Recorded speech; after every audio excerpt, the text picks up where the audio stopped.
Inilah Jaksa Menyapa. Inilah Jaksa Menyapa.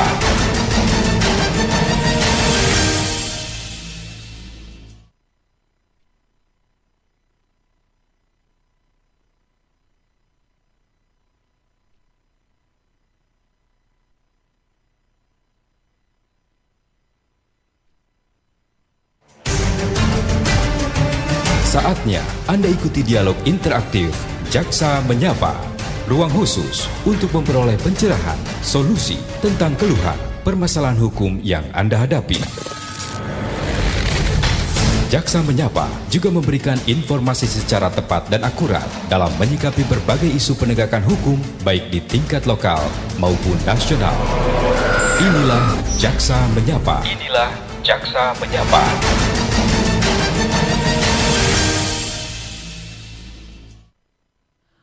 Baik, terima kasih untuk Anda semua yang masih mendengarkan kami di RRI Programa 1 Manado. Bahagia sekali Novi kembali menyapa Anda semua di program lanjutan kita di siang hari yang cuacanya mendung, bahkan cenderung hujan mungkin di luar sana. Ada yang beraktivitas, semoga tetap menyenangkan, semoga tetap semangat menjalani hari ini meskipun cuaca di luar tidak sebaik ataupun tidak sama dengan yang Anda prediksikan, tapi semangat tetap terjaga begitu ya. Dan seperti biasa di hari Selasa, tepatnya di jam 11 sampai di jam 12, kita punya program Jaksa Menyapa ya. Jadi hari ini kita kedatangan tamu dari Kejaksaan Negeri Minahasa Utara. Seperti biasa kita akan perbincangkan terkait topik yang sudah kita siapkan di sini untuk menemani aktivitas Anda di siang hari ini, begitu ya. Siang hari ini topik kita tentang pemberitaan berita bohong atau hoax. Sudah hadir di studio bersama Novi di sini. Ada Syafei Wirawan Orient SH, begitu ya. Siap. Betul? Betul. Apa enaknya nyapanya apa ini Pak? Panggilannya? Pak Saifi aja. Pak Saifi aja. Siap. Ya. Pak Saifi sebagai Kepala Seksi Intelijen, ya, betul? Betul. Mantap. Kabar hari ini? Sangat baik. Sangat baik. Perjalanan dari Minut ke sini lancar-lancar saja? Alhamdulillah lancar aja dari perjalanan, tidak ada kendala. Cuaca baik. Cuman nggak kena hujan di sana Pak? tidak ada hujan. Oke. Kemudian ada Igede Prema, begitu ya, Nugraha Swastama SH sebagai staf pada bidang intelijen. Iya. Igede, gimana kabar pagi hari ini? Luar biasa Ibu. Luar biasa. Semoga juga kabar Anda semua yang mendengarkan kami juga tetap luar biasa seperti kedua narasumber yang hadir bersama kami di studio. Kita perbincangkan sekali lagi topik tentang pemberitaan berita bohong atau hoax ya.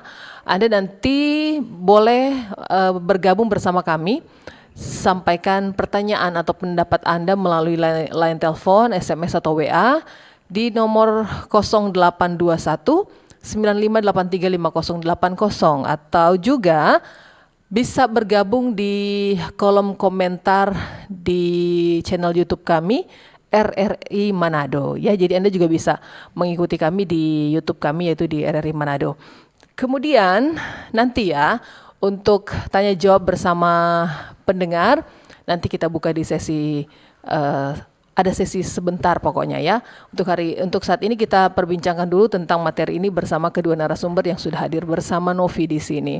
Seperti yang kita ketahui bahwa hoax ini sudah tidak asing kayaknya ya di pendengaran kita begitu ya.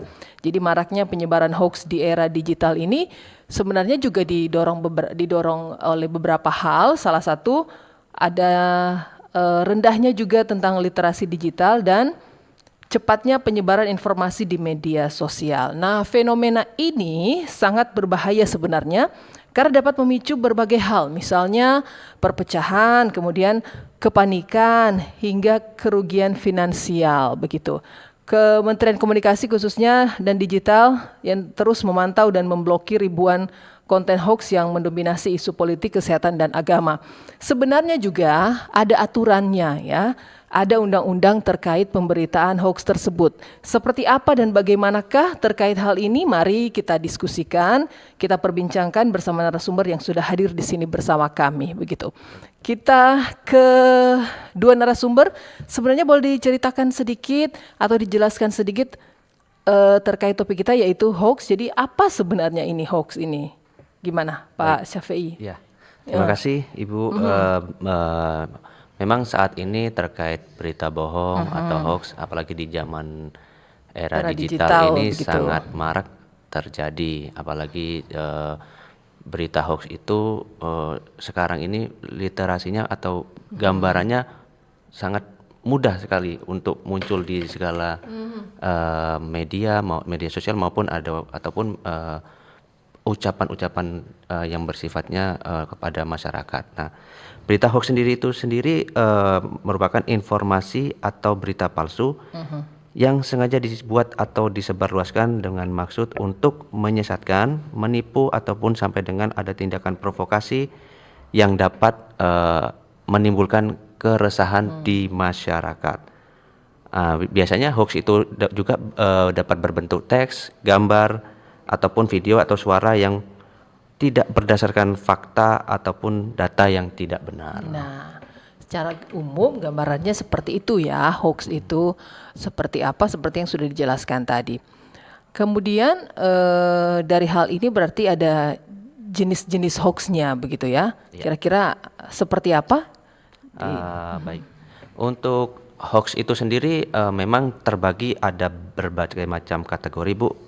Salah satunya hoax satir atau parodi, yang mana tujuan dari hoax itu sebagai hiburan atau humor, namun bisa disalahpahamkan sebagai fakta. Nah, jadi itu sebenarnya kategorinya Bercanda tapi diseriusin. Tapi nah, sifatnya malah arahnya bukan positif tapi ke arah negatif seperti gitu Bu. Awalnya bercanda tapi kok malah niatnya malah kepada hal yang sifatnya bisa menyebabkan provokatif. Betul. Gitu. Jadi parodi bercanda padahal sudah termuat sesuatu di dalam itu ya. Betul, Ibu. Kemudian terus ada juga jenis-jenisnya berikutnya adalah hoax yang sifatnya itu menyesatkan atau misleading content. Nah, hoax itu sendiri misleading content itu informasi yang diambil dari peristiwa nyata tapi diberi konteks yang salah. Misalnya itu ini sudah nyata tapi sudah benar tapi kalau bisa dibilang plesetin seperti itu dan sifatnya tuh bukan ke arah yang positif malah ke arah yang negatif lagi ya. Ada juga hoax konten palsu, misalnya informasi sepenuhnya palsu dibuat untuk membingungkan atau menyesatkan pihak. Ada juga konten manipulatif yang sifatnya itu informasi atau gambar yang dimanipulasikan agar terlihat meyakinkan. gambar ya ini ya, Siap. pakai media gambar begitu ya. Ada juga konten yang salah atribusi, yaitu baik bersifatnya judul atau gambar atau keterangan yang tidak sesuai dengan isi berita.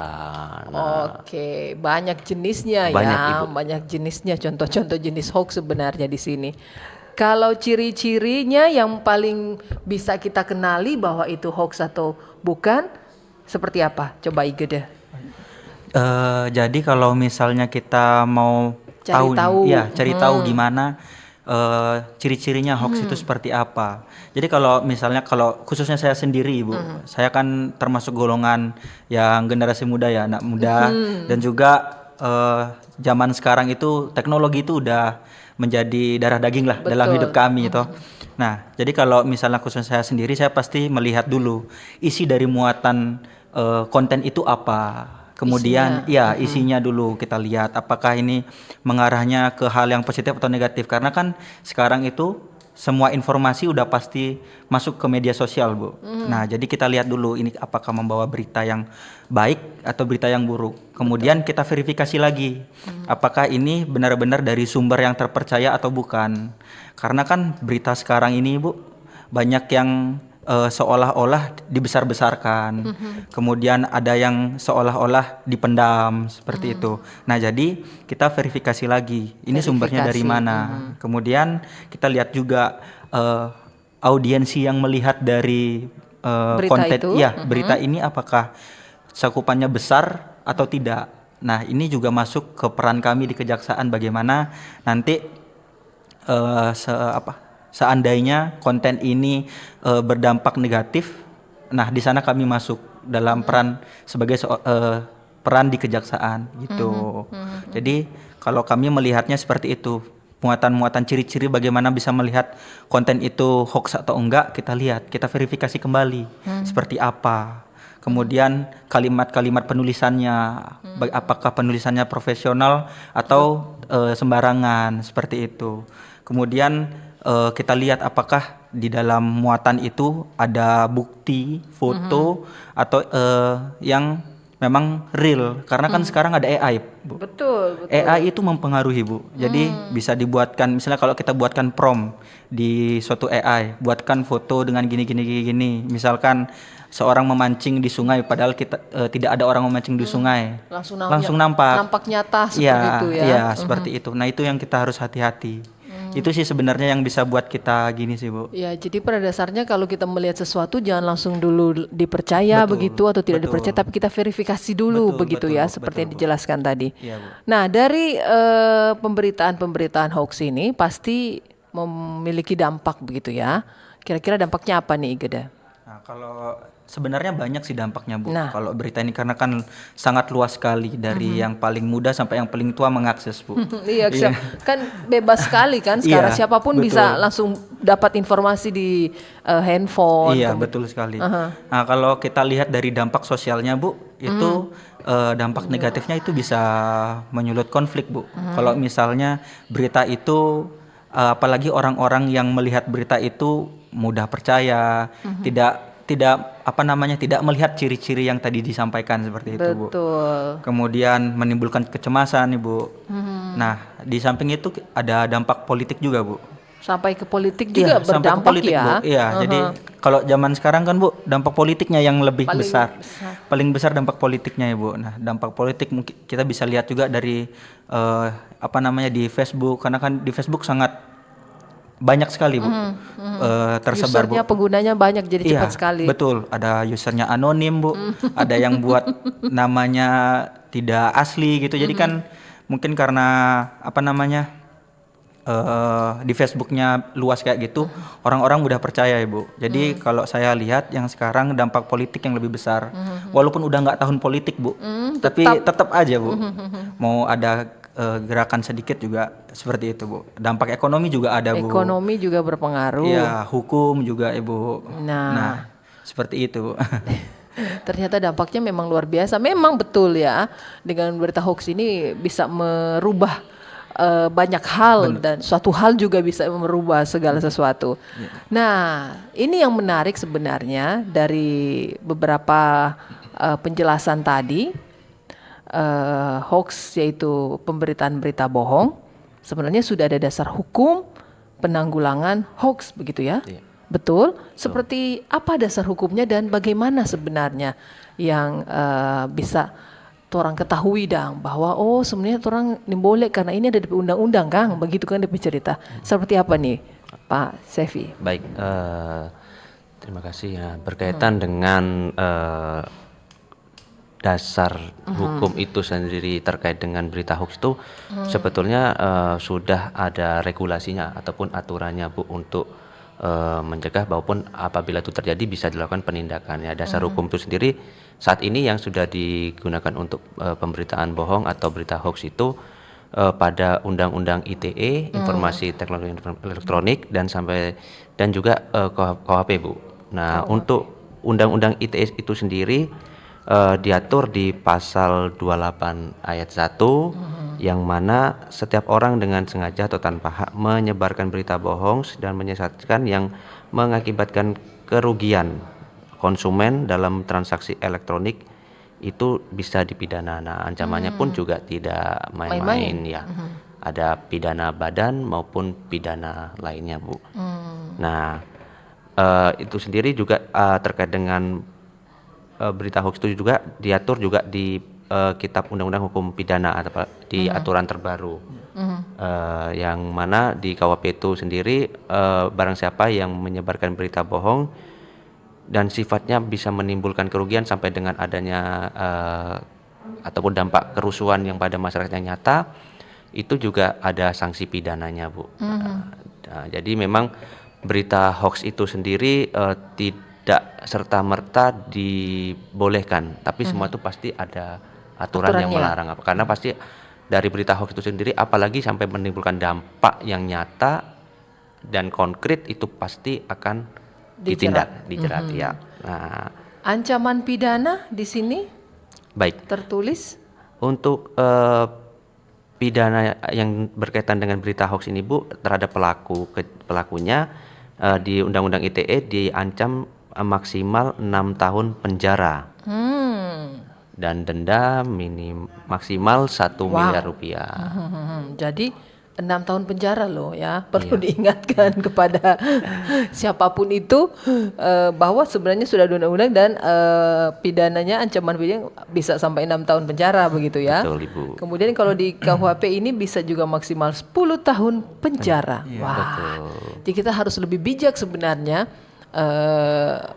menggunakan medsos dan sampai kita terjerat dengan hukum begitu ya. Siap. Kemudian dijelaskan lagi tentang dasar penanggulangan ini. Baik, untuk pencegahannya sendiri, pencegahannya. Ya, untuk pencegahan dan penanggulangan terhadap berita hoax itu sendiri perlu keaktifan dari unsur atau elemen, Bu, baik dari masyarakat, pemerintah ataupun pihak-pihak lainnya, Bu. Nah, misalnya dari masyarakat itu sendiri lebih untuk bisa mengerti atau memahami setiap pemberitaan yang ada di media sosial, karena saat ini media sosial juga masih banyak berkaitan dengan berita yang sifatnya masih belum valid ataupun yang belum benar. Nah, itu perlu dari masyarakat harus pandai-pandai atau cerdas dalam proses menyaring berita tersebut. Misalnya dengan cara bagaimana sih masyarakat itu untuk bisa lebih memahami berita media sosial yang benar atau yang tidak benar.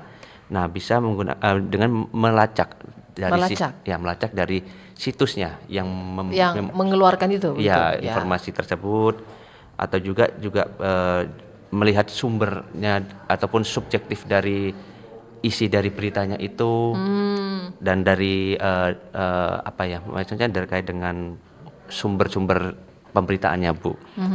Nah, dan apabila memang masyarakat dinilai ini sifatnya ada muatan yang mengandung ketidakbenaran atau hoax, bisa langsung melaporkan bisa ke pihak kejaksaan, sebagaimana kejaksaan tadi sudah dijelaskan oleh Pak Prima berkaitan dengan perannya dalam penanggulangan berita hoax. Kemudian jangan langsung menyebarkan juga ya. Ya, betul. Jangan langsung menyebarkan informasi tersebut kemana-mana biar tidak semakin meluas. Iya. Betul. Kita share, tidak tahu itu betul atau tidak share saja pokoknya. Betul. Nah, itu yang harus peran dari masyarakat untuk lebih aktif untuk juga mencegah ataupun menindaklanjuti apabila ditemukan indikasi pemberitaan berita yang bersifat hoax atau bohong. Nah, itu masyarakat. Kalau pemerintah khususnya kejaksaan seperti apa? Baik, kalau kita dari kejaksaan sendiri, kita juga khususnya di bidang intelijen, salah satunya adalah kita melakukan pengawasan terhadap media-media sosial, apalagi terkait dengan muatan-muatan berita yang sifatnya sudah mengarah ke arah yang tidak benar atau hoax. Kita langsung melakukan pencegahan. Kita langsung berkoordinasi dengan pihak stakeholder terkait agar pemberitaan tersebut tidak semakin meluas. Misalnya ke Dinas Kominfo ataupun langsung kita menandatangi siapa sumbernya ini, Bu, biar pemberitaan ini bisa diluruskan dan tidak menjadi pemberitaan negatif yang terus-menerus yang akan sifatnya membahayakan sampai bisa menimbulkan kerusuhan di masyarakat. Nah, selain itu juga kita dari kejaksaan sendiri juga ada program sosialisasi atau penyuluhan. Nah, biasanya kita juga salah satunya program penyuluhan jaksa masuk sekolah. Nah, itu kita juga memberikan edukasi kepada terutama generasi milenial yang berkaitan dengan media sosial agar tidak mudah terpancing dengan berita-berita yang saat ini sedang marak, misalnya mengandung muatan yang tidak benar atau hoax. Oke. Nah, juga kita di sini juga sering melakukan pemantauan terhadap pemberitaan. Kita memang di sini ada tim khusus yang memang kita lakukan untuk mengidentifikasi media-media sosial, baik di media sosial cetak, media sosial online ataupun TV, media elektronik radio, lainnya. betul ya. Jadi sebenarnya peran masyarakat dibantu dengan pemerintah sangat baik ya, manfaatnya agar supaya kita lebih paham seperti apa pemberitaan bohong atau hoax. Kita masih akan kembali untuk kebersamaan kita di Jaksa Menyapa edisi hari ini. Pastikan jangan kemana-mana, kita akan kembali setelah yang berikut ini. Kanal informasi dan inspirasi Pro1. Wih, keren banget nih. Katanya ada obat herbal bisa mencegah sakit gigi seumur hidup. Ada hoax tuh. Widih. Ini juga keren nih. Ada sumber energi baru PLTH, pembangkit listrik tenaga hampa. Iya, itu juga hoax kali. Lu bacanya apaan sih? Aduh, pantesan portal abal-abal lu baca. Kalau mau baca berita yang lengkap tapi udah verified, mulai dari berita nasional, internasional, olahraga, gaya hidup sampai hiburan, lu cukup klik rri.co.id. Di situ lu juga bisa streaming RRI digital. Aduh, makanya cek-cek dulu biar gak kegocek di rri.co.id.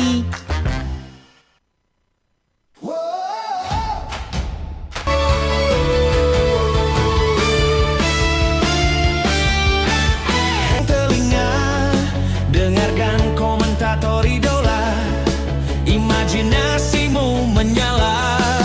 Tak peduli jarak dan waktu, kita bernyanyi satu lagu untuk semangat yang menyala, untuk dunia yang bersuara. Dari desa sampai kota, di udara kita bersama, sepak bola dan cinta merdeka. Merah putih di dada kita, walau berbeda tetap bersama, sepak bola bahasa dunia. RRI Suara Indonesia, bersuara. Piala dunia untuk semua. Satu gol, satu doa menggema ke seluruh Indonesia. RRI bersuara. Piala dunia untuk semua. Satu gol, satu doa menggema ke seluruh Indonesia.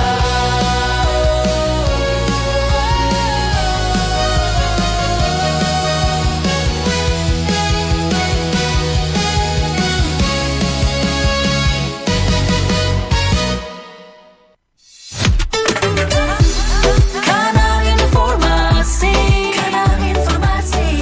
dan inspirasi Pro1.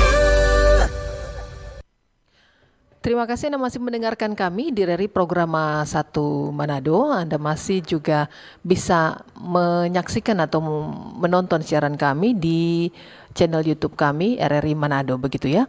Novi masih bersama dua narasumber dari Kejaksaan Negeri Minahasa Utara untuk kebersamaan kita di Jaksa Menyapa.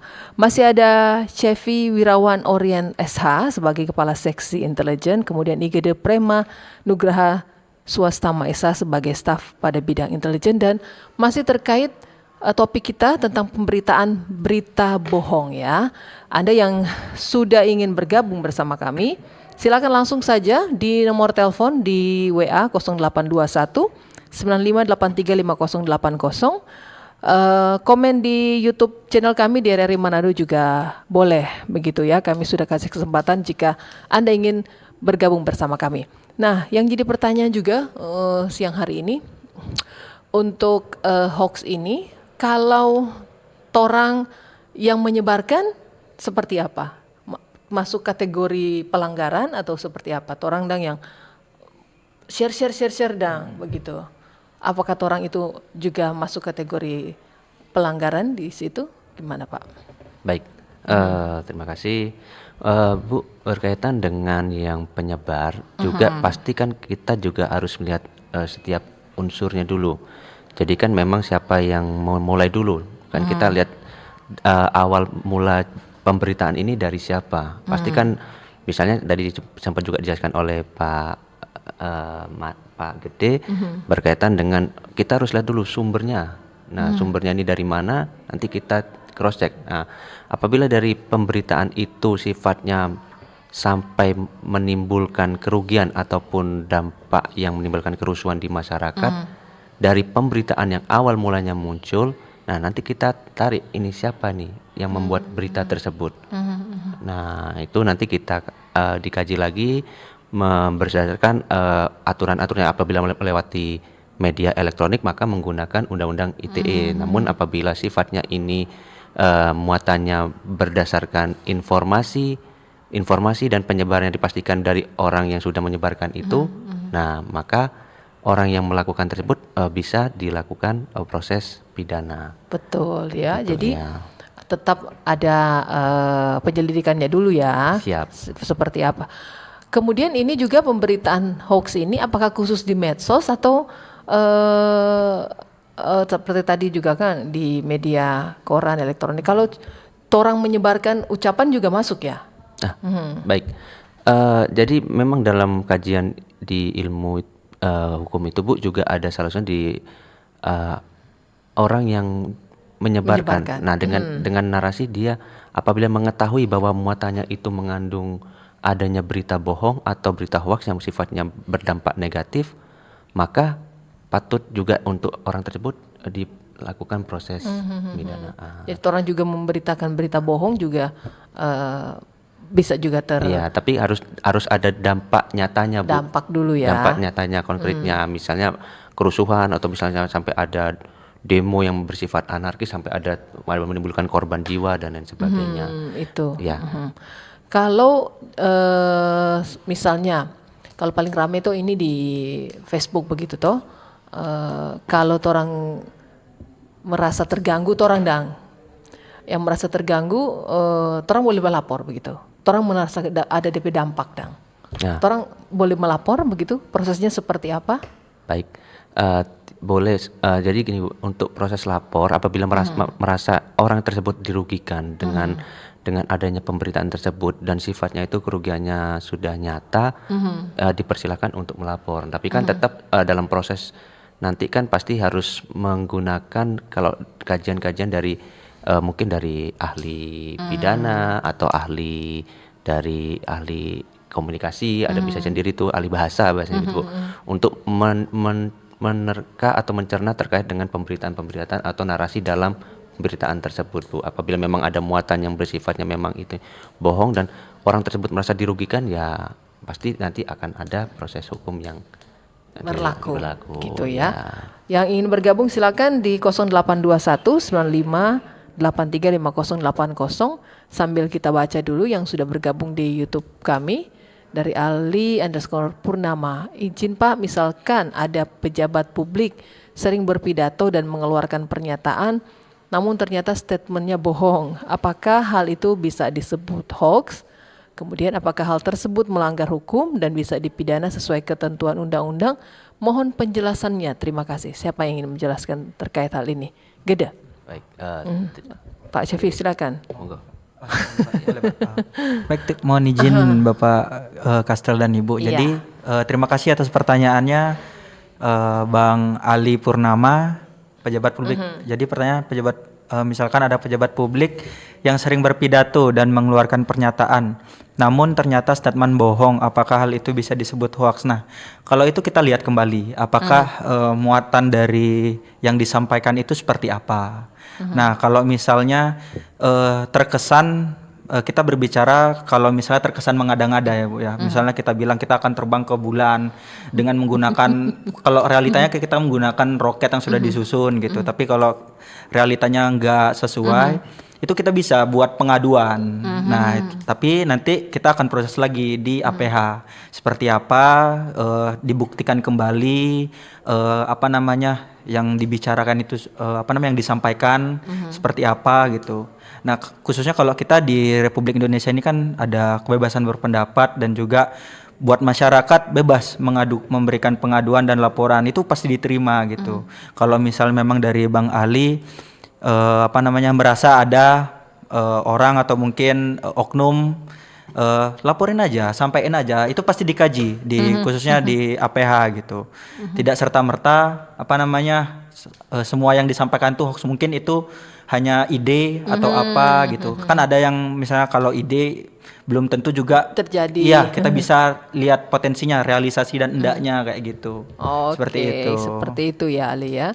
Kemudian ada telepon masuk di line telepon kami. Silakan. Selamat siang RRI Manado. Selamat siang RRI Manado. Ya, selamat siang dengan Pak siapa di mana ini? Dengan Bung Maksi di Kelurahan Sumalangka, Tondano. Bung Maksi di Tondano ya. Silakan Bung Maksi. Ini pas saya baru putar radio, lalu mendengar topiknya cukup menarik bagi saya. Itu mengenai pemberitaan hoax mungkin ya. Berita bohong. Berita bohong. Iya. Nah, ini saya ada pertanyaan. Bagaimana kalau kasusnya seseorang menyampaikan suatu berita atau peristiwa yang sebenarnya peristiwa itu bukan berita bohong, sebenarnya, tapi cara penyampaiannya atau pilihan kata-katanya sangat provokatif, berpotensi menimbulkan ketersinggungan dari pihak tertentu. Bagaimana dengan hal tersebut? Apakah bisa dituntut hukum? Demikian pertanyaan saya. Terima kasih untuk kesempatannya. Selamat siang. Terima kasih Bung Maksi di Tondano tentang ujaran yang bisa menyebabkan provokatif begitu ya. Kemudian jika ada yang ingin bergabung masih kami tunggu. Abdul Rizky Kurniawan di Manado. Berita hoax ini sudah begitu masif apalagi di medsos. Adakah tips agar masyarakat bisa memilih mana berita yang real dan hoax? Dan sejauh ini adakah perkara berita hoax yang sudah masuk ranah pidana dan putusan pengadilan di wilayah hukum Pak Jaksa? Terima kasih Abdul Rizky Kurniawan di Manado. Jadi bertanya tentang tips memilih mana berita yang real dan hoax. Kemudian juga apakah perkara berita hoax ini ada yang sudah masuk ranah pidana di Pengadilan Hukum Pak Jaksa. Jika ada satu lagi penelpon, silakan sebelum kita menanggapi beberapa pertanyaan. Kalau belum ada, kita langsung saja menanggapi dulu Bung Maksi di Tondano tentang ujaran yang bisa menyebabkan provokatif begitu ya. Seperti apa? Silakan ditanggapi. Baik, terima kasih dari Pak Maksi di Pak Tondano. Maksi di Tondano terkait ujaran yang bersifat bisa menyebabkan orang lain terprovokasi begitu ya. Baik. Sebetulnya sih untuk menilai berita bohong atau itu tidak benar atau benarnya berita itu bisa ditelusuri melalui sumbernya. Sumbernya. Nah, apabila ada ujaran-ujaran yang sifatnya memang mengandung provokatif ataupun yang sampai yang tidak benar itu bisa langsung ditindaklanjuti. Namun kita harus lihat dulu dari setiap proses penyampaiannya itu, apakah berita itu memuat adanya unsur kebohongan ataupun lainnya. Nah, dan apabila itu memberikan dampak yang bersifat pada yang saya mungkin sempat saya jelaskan, adanya kerugian ataupun kerusuhan, nah itu bisa langsung ditindaklanjuti dengan proses-proses hukum selanjutnya. Namun di sisi lain untuk menentukan apakah narasinya, ujarannya tersebut benar ataupun ujarannya mengandung yang bersifat menyinggung dan lain sebagainya, biasanya nanti biasanya dari ada kajian-kajian juga dari ahli bahasa ataupun ahli pidana untuk menilai kebenaran dari informasi tersebut. Nah, namun tidak serta-merta apa yang sifatnya langsung berita bohong langsung bisa dipidana. Nah, pasti harus lihat unsur-unsurnya berita bohong itu sendiri bagaimana, apakah ada kajian menurut ahlinya ini memang termasuk yang bersifat menyerang atau bersifat yang adanya dampak kerugian. Nah, nanti dikaitkan dengan aturan-aturan yang berkaitan dengan berita bohong itu sendiri. Baik. Seperti itu. Seperti itu, Siap. Bung Maksi ya. Jikalau tadi dijelaskan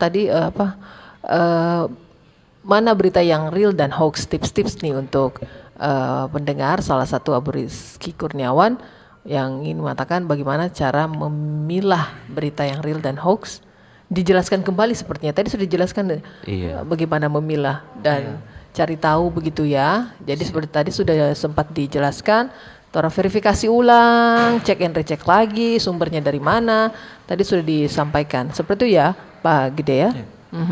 Kalau di Pengadilan Negeri Minahasa Utara sendiri sudah ada kasus yang pernah masuk?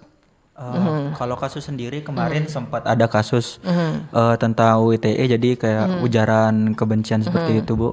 Jadi ini sifatnya orang menjelek-jelekan seseorang di media sosial gitu. Nah, orang jadinya ikut ngeramein gitu jadinya, Bu.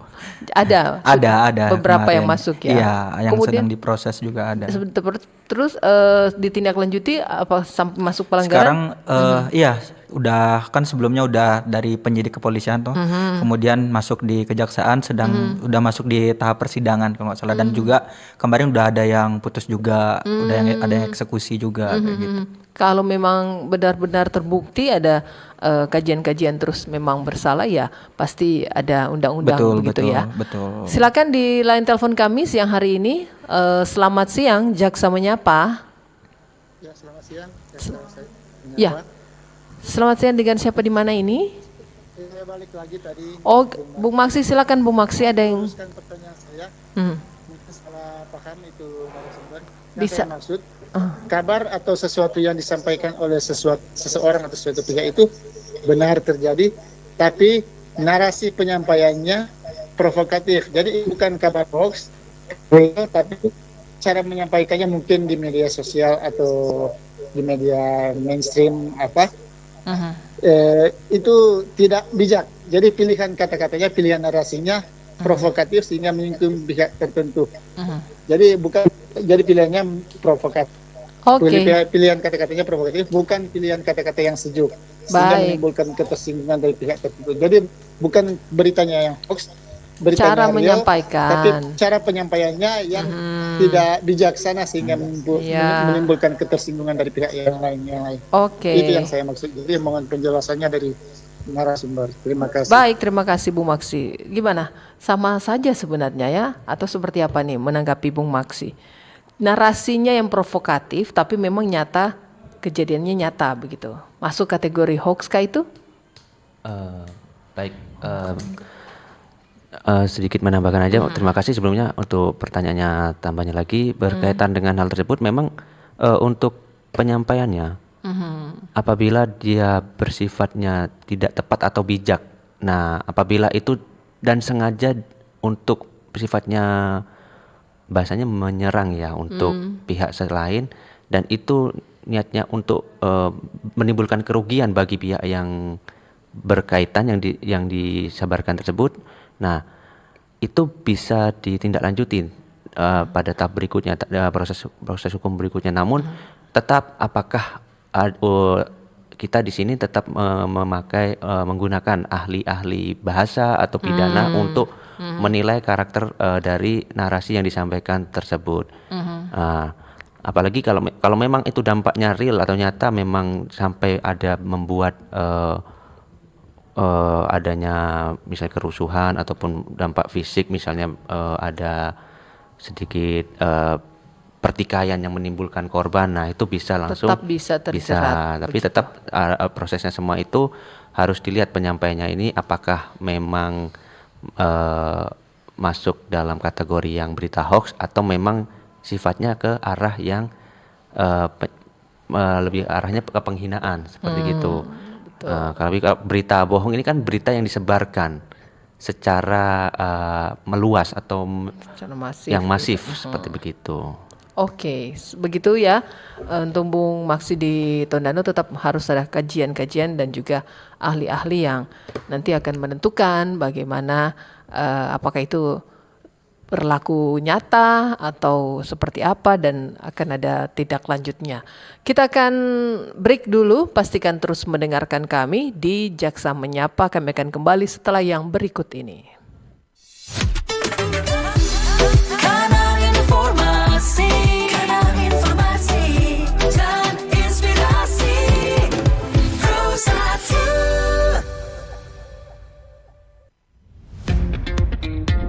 Selamat datang di era digital baru. RRI News kini hadir di genggaman Anda dengan aplikasi mobile terbaru. Temukan berita online terkini, cepat, dan terpercaya langsung dari perangkat Anda dengan fitur pembaruan berita real time dari aplikasi mobile RRI News. Anda tak akan pernah ketinggalan informasi. Nikmati kemudahan akses berita nasional dan internasional, berita terpopuler, dan video berita terbaru kapan saja dan di mana saja. Dilengkapi dengan teknologi terkini, aplikasi mobile RRI News memberikan pengalaman membaca yang lebih baik. Dapatkan notifikasi berita penting langsung di layar ponsel Anda. Jelajahi kategori berita yang Anda minati, mulai dari politik, ekonomi, budaya, hingga olahraga. Anda juga bisa berbagi berita penting kepada teman dan keluarga melalui media sosial dan aplikasi pesan, menjaga Anda tetap terhubung dengan dunia di sekitar Anda. Memiliki jaringan lebih dari 80 microsite tersebar dari Sabang sampai Merauke, serta memiliki tren pembaca yang semakin meningkat. RRI News menghadirkan liputan berita terlengkap dan terkini dari seluruh Indonesia. Unduh sekarang di Google Play dan App Store aplikasi mobile RRI News, membawa dunia ke dalam genggaman Anda. Aplikasi mobile RRI News, berita terkini dan terpercaya dalam genggaman Anda. Kanal informasi dan inspirasi Pro 1. Masih di Jaksa Menyapa untuk hari ini, kita sudah berada di sesi terakhir dengan topik perbincangan kita tentang pemberitaan berita bohong atau hoax bersama Kejaksaan Negeri Minahasa Utara. Masih ada Pak Syafi Wirawan, kemudian IGD Prema, Pak Syafi sebagai Kepala Seksi Intelijen, kemudian IGD Prema staf pada bidang intelijen di Kejaksaan Negeri Minahasa Utara. Untuk sesi terakhir, jika masih ada satu lagi yang ingin bertanya, kami masih buka kesempatan di line telepon kami di 0821 9583 5080 terkait topik kita pemberitaan berita bohong atau hoax. Silakan penelpon. Selamat siang, Jaksa Menyapa. Halo, selamat siang, Jaksa Menyapa. Iya, selamat siang, dengan siapa di mana ini? Dengan Cliff dari Minahasa Selatan ini. Pak Cliff di Minsel, gimana Pak Cliff? Silakan.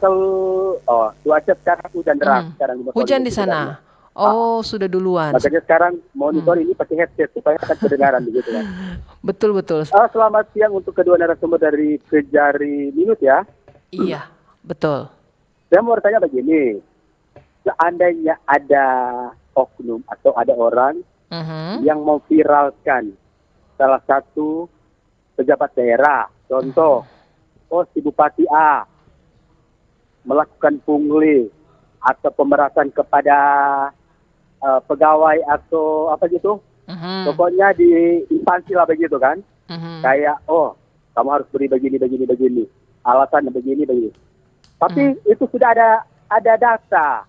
Ada apa? Data, fakta dan istilah dan bukti, tapi masih disimpan. Yang menyampaikan di media sosial itu dia menyimpan rapat. Terus? Karena ketika si kepala daerah itu keberatan melapor, terus kita sodorkan bukti-bukti itu, apakah itu terjerat hukum atau seperti apa? Oke. Contoh baik.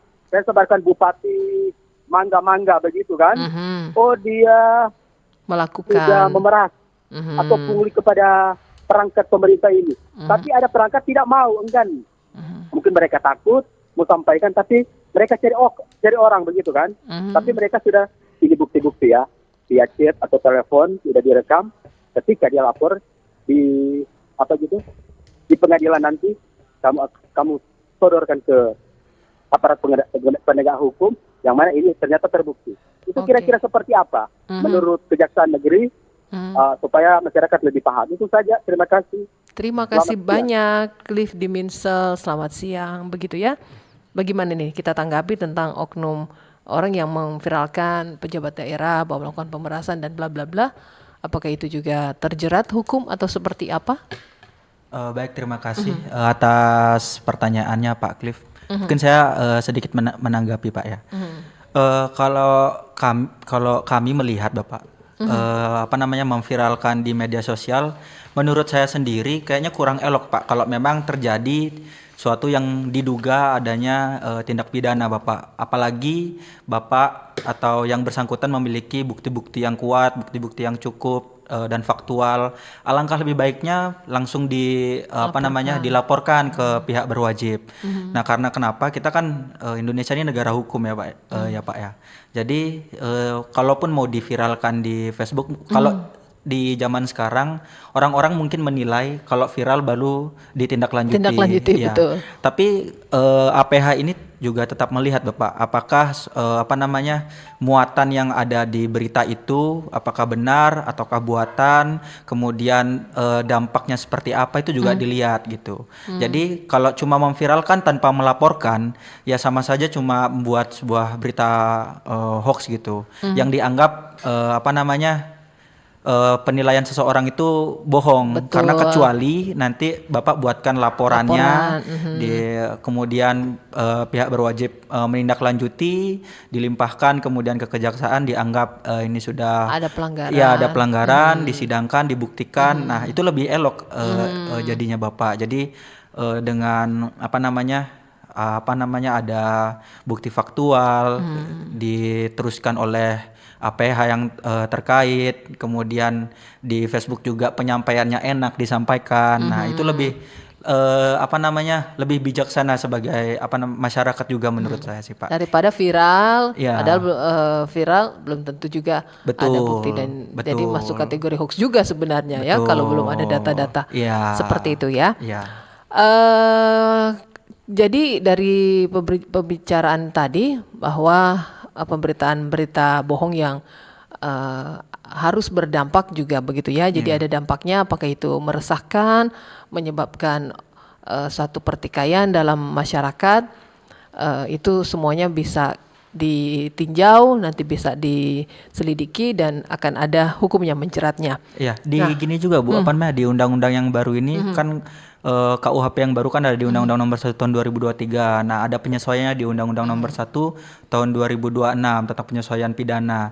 Itu khususnya terkait dengan penyebaran berita bohong di pasal 263 dan 264 itu. Di penyesuaiannya itu lebih spesifik Bu, siapa saja yang bisa dipidana akibat menyebarkan berita bohong. Jadi ini kan titik beratnya pada penyebaran Bu ya. Jadi kalau misalnya di pasal 24 itu dibahas kalau dia tahu bahwa berita itu bohong tapi disebar itu bisa dijerat Pak. Jadi seperti pertanyaan Ibu tadi ke Bapak Kasih kan sudah disampaikan juga itu bisa. Tapi dengan undang-undang yang sekarang ini yang nyebarin walaupun dia nggak baca terus dia tahu dia berita bohong tapi dia asal nyebarin ke grup WA, Facebook itu bisa langsung dijerat. Karena dia sudah tahu terus masih menyebar ya itu udah ada unsur mens reanya juga jadinya Bu. Oke. Satu lagi deh ya. Lendi dari Sangihe mau bertanya bukti-bukti apa yang diperlukan untuk kita melaporkan orang hoax. Terima kasih. Bukti-bukti. Contohnya seperti apa? Kalau bukti-bukti yang bisa dilaporkan apakah itu hoax untuk khususnya bagi pelapor cross check dulu apakah itu muatannya itu fakta atau enggak. Nah, kemudian yang kedua lihat dulu sumbernya apakah itu anonim atau memang perseorangan yang memang benar-benar orang. Misalnya kalau misalnya anonim yang mengirim, nah itu bisa ada indikasi itu hoax atau cuma jadi istilahnya meramaikan aja kayak gitu. Jadi kan sekarang kan banyak anonim itu Bu. Nah kalau misalnya memang kita lihat itu hoax atau bukan. Kalau kita memang itu orang yang benar-benar melaporkan, kita lihat muatan beritanya, fakta atau bukan. Terus kalau misalnya memang bukan, berarti itu anonim. Kalau memang itu personal orang membuat suatu berita kayak gitu, ya itu bisa. Dilaporin aja. Kalau memang itu muatannya hoax atau mungkin menyinggung diri pribadi, itu kan juga ada pasal-pasal yang mengaturnya, tidak cuma tentang berita bohong aja sih yang mengatur itu, Bu. Oke, betul ya. Boleh menambahkan? Bu? Silakan, Ya. Pak. Oke, baik. Berkaitan dengan bukti-bukti. Ya, bukti-bukti. Bukti-bukti itu sendiri di KUHP dan KUHP sudah diatur. Nah, bukti-bukti itu biasanya berkaitan dengan hal yang berkaitan sebelum, saat, ataupun sesudah tindak pidana itu dilakukan. Nah, adapun juga berkaitan dengan alat bukti itu juga bisa salah satunya alat bukti elektronik saat ini, Bu. Nah, yang mana alat bukti elektronik itu sendiri bisa bukti berupa screenshot percakapan, ataupun bisa screenshot, sama juga ada bukti sumber akunnya. Nah, itu bisa dijadikan bahan untuk nanti untuk proses hukum selanjutnya. Namun dari semua itu, dari bukti-bukti yang telah dikumpulkan, misalnya ada percakapan ataupun bahasa-bahasa yang kurang bagus ataupun nanti lainnya, nanti akan dikaji lagi oleh pihak lainnya untuk apakah masuk dalam ranah pidana ataukah hanya sebatas bukan yang narasinya tidak mengandung ujaran kebencian ataupun yang lainnya seperti itu. Itu perlu ada ahli juga untuk melihat dari bukti-bukti yang telah dikumpulkan tersebut. Tapi kalau untuk buktinya bisa berupa screenshot atau rekaman. Nah, seperti itu bisa disertai ya. Oke. Jadi jika hal ini kita perbincangkan dan juga Kejari Minut juga mengangkat hal ini, ada harapan-harapan apa sebenarnya dari topik kita siang hari ini untuk pendengar yang mendengarkan kami? Ya, baik. Terima kasih. Untuk mungkin dari segi pemberitaan bohong yang kita jelaskan saat ini, materinya ini, maksudnya untuk masyarakat mungkin lebih bisa memfilter atau menyaring mana berita yang benar ataupun mana berita yang tidak benar. Apabila memang ditemukan pemberitaan yang kiranya bersifat hoax ataupun pemberitaan yang bersifat pada hal yang berdampak negatif, bisa langsung segera dilaporkan ke pihak-pihak terkait, misalnya ke pihak Diskominfo ataupun ke pihak kejaksaan itu sendiri ataupun ke pihak lainnya, yang mana biar langsung segera untuk